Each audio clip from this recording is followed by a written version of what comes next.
Quand j'ai entendu tout à l'heure, la rentrée se passait plutôt bien. Effectivement, moi, ça m'hallucine. En fait, on parle d'une inflation qui est à 12% sur les produits alimentaires. Et pendant cette crise qui est quand même sans précédent, enfin, ça fait longtemps qu'on n'a pas une telle crise du pouvoir d'achat et qui va pas s'arrêter en 2023. Et vous oubliez de on nous annonce la réforme des retraites et la réforme de l'assurance chômage. Excusez-moi, non, ça va pas très bien.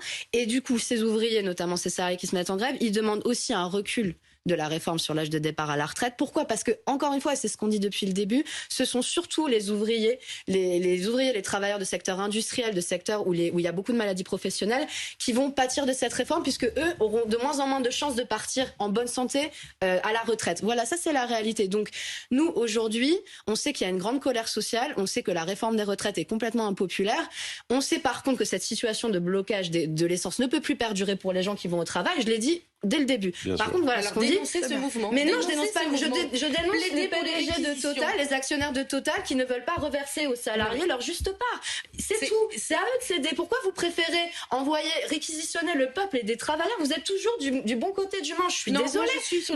Je suis sur le terrain. Au PDG de Total, on demande gentiment de verser des primes. À eux, on va les réquisitionner. C'est ça la différence. C'est ça la lutte des classes. C'est vous qui la faites, la lutte des classes. Voilà, c'est exactement.